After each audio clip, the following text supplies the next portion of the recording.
All right, I got my AC going because it's supposed to be like 100 today. It's hot. This is gonna be a quick one. No, it ain't. You know how I do. I always say that, and then it never is quick. Anyway, kind of started out. Found this pad through a Cymatics pack, and I just liked it. I don't even know. Like, it was in D sharp minor, I believe, also known as E flat minor.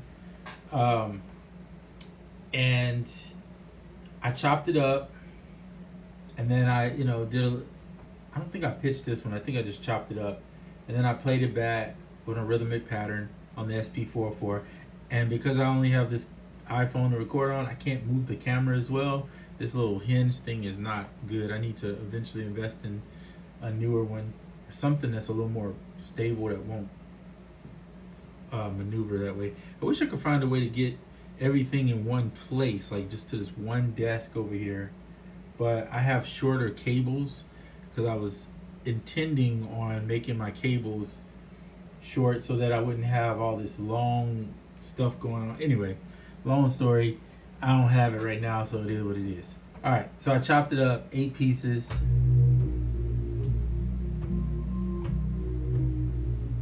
me see if I can turn it up.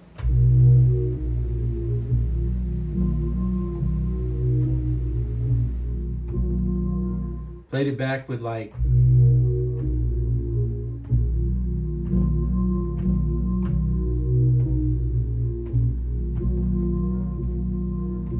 something like that. Then I added some drums, and I actually played these drums in. I got a little method that kind of works for me, so I don't have to do the sequencer, not the sequencer, so I don't have to do the step sequencer thing, and I kind of like it. So I'll do the hi-hats maybe like at 100%, just to be sure that I have that little steady pattern. And this is if I don't use like a loop or something. If I sample a percussion loop, then it's usually set. I don't have to worry about it. I just got to find the way I'm going to loop it. But in this particular case, I just did the hi-hats at 100%, made it a lot easier. And then went in and laid down. And then I did my snares at 50% on the grid.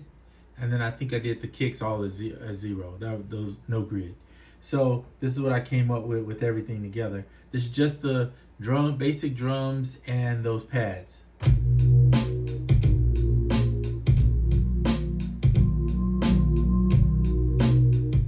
Little 4-bar, right? All right, so then I went in here and I knew the key, so I was like, all right, I'm gonna use scalar. But what I did this time was not my typical way of just finding some chords, and I mean, not finding some chords, I did find chords, but using chord packs and picking chords and whatever. I just kind of played within the scale. So this is something cool you can do. And you can, by the way, you can do this on iOS too. If you have like Atom, you can lock the scale, or anything you can lock the key into. I didn't lock it because I learned the scale because it's really not that complicated to me. But if you want, just lock the key notes into the white keys. That'll work. Okay. So the blue represents the actual ones in the key. And so what I did was, once I learned the key, which took me like a few seconds to figure it out, right? You can look at it and see that if you start, let's say you start here, that's a C sharp.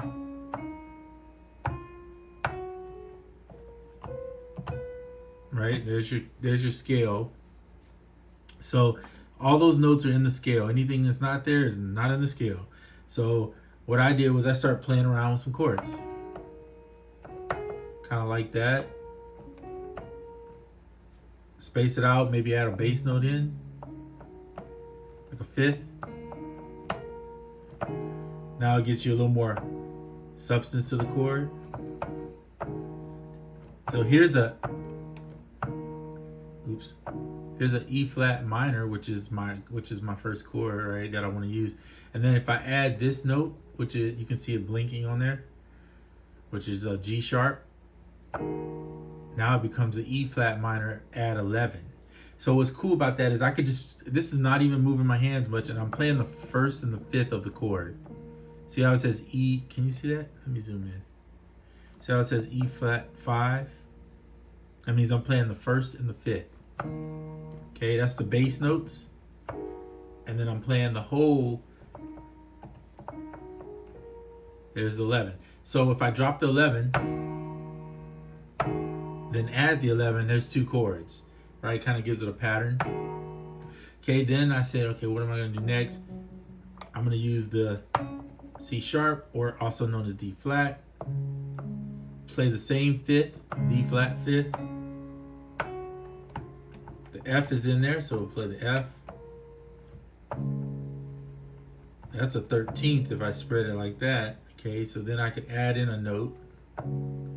Let's see, where's that note?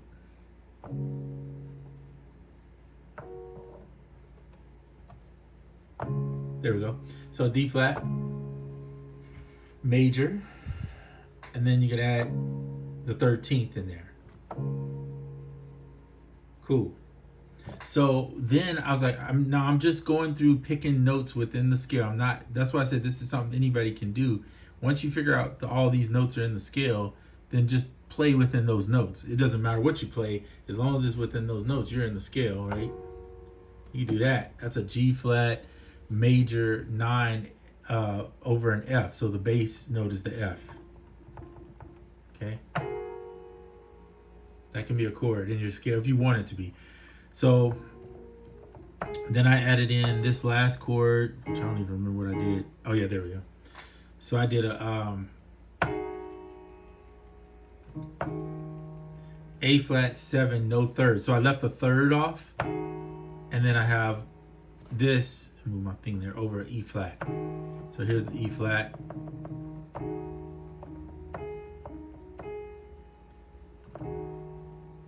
Boom.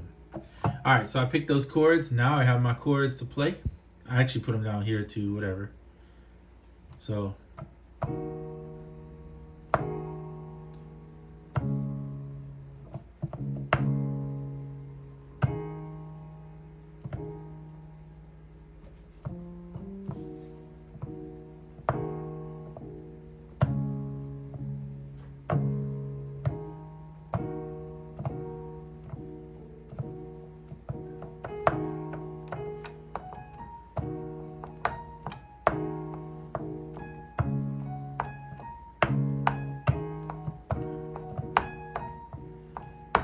So see how I'm playing in the, well, you can't see my hands. What am I talking about?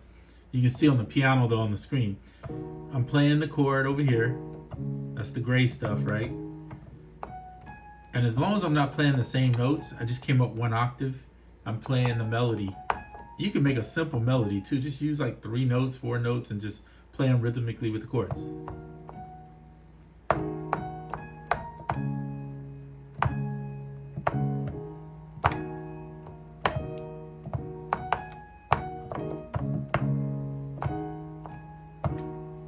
Whatever, I'm just messing around. And so there you have it. I could put that. So now if I play the pattern with it,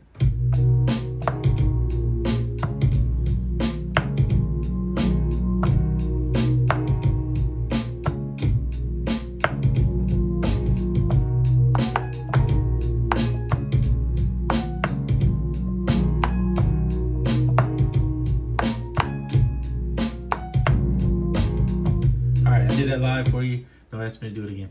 No, I'm just kidding. All right, so there you go. And that was me just making that up on the spot. I really didn't plan how exactly I was going to play it rhythmically, but I just want to show you that this is how you can like take your performance and make it sound a little bit more live and give it a little more feel to it versus just drawing in some notes, or nothing wrong with drawing in notes for those that do it, or even by just simply starting the basic way that I would typically start, which is, you know, maybe with the keys, chords, or something like that, or even just starting with the drums. So in this case, I started with some pads just to see, because I just happened to like this one riff and chopped it up and made my own little thing with it. So anyway, just a couple ideas for what you can create. And like I said, I'm using the SP. You don't need an SP to do this. You can create this in just whatever your DAW choice is. You can do this on iOS. Doesn't really matter what you have. You can do it on any of them. It's just up to you. If you want those chords to have a little more human feel, I always say put at least the velocity on if you're gonna play them in one hand. But if you put the timing and the velocity,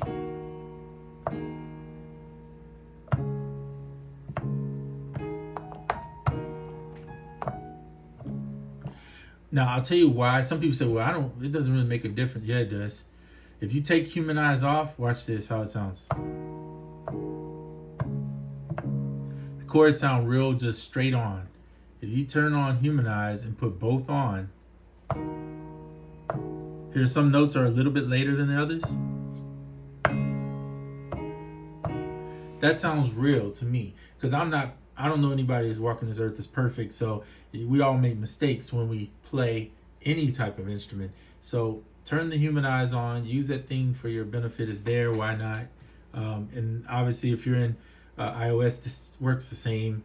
So it's not much different. Now you'll notice my chords are all together. I choose it that way because I have a smaller keyboard. If you're working with like a 25 key, my personal opinion is do an all. And right here, you can change it from only white to all. And the reason why is because now you'll see, watch this. Now you have all this room on your board. So if you only have 25, you only got 2 octaves. By the way, 2 octaves is here to there, right? So that's all you're working with. So if you want to play a melody, it's kind of hard to play a melody with only 2 octaves, because you can see the melody would have your hands already here, right? So it's up to you. I don't know, if I had a 25, maybe I would be playing. Maybe that's never mind. Because maybe if I had a 25, because these chords are played within 1 octave that I created, there's no room for you to play the melody unless you took the bass notes out and only played just in 1 octave. That's the downfall of having a 25, but it's nothing wrong with it. That's the only thing. If you want to play something and play the melody with it, it's kind of hard. If you do have a 25 though, my suggestion is always just scoot that thing up an octave, play the melody up there separate from the chords. Play your chords, play your melody. That's just how you have to do for that sake. Anywho, that's all I got for you today. I'm gonna try to do. I'm actually here. I'll show you something I am messing around with that I actually like the sound of. There's a lot of limitations in this, and I'm not telling anybody to buy this. Let me see if I can zoom out a little bit. It'll be easier for me to show it. This is the PO33, right? Fun little device to sit on your couch with. It's smaller than most phones. Takes batteries, AAA batteries to be exact. Not expensive. This case is almost expensive as this actual device. So you don't have to have this case. You can find a case. I think online you can get them for like $125, and they'll come with a little plastic case, which works. This is like one of those little specialty cases, but I like it. And one of the things I like about it is the sound of it. It ironically, if I didn't use anything else on this, just the sound of the 8-bit sample sounds really good. Now you don't need this to get 8-bit. I'm in this video, I ramped up the video and going in again. You don't need this to get 8-bit. I mean, most DAWs of some sort has some ability to bit crush. That's all it is, bit crushing, right? But I just like the distinct sound that this thing gives. But anyway, not a necessity, something I might do a video on. I'm still learning it. It's not the easiest device to use, but yet it's doable. So anyway, that's all I got. I'm out. Got to get back to what I'm supposed to be doing, you know. And yeah, if you got any questions, comments, drop it in the bottom. I'll be glad to answer whatever I can. If I don't have the answer, I'll look it up and find it for you. All right, later.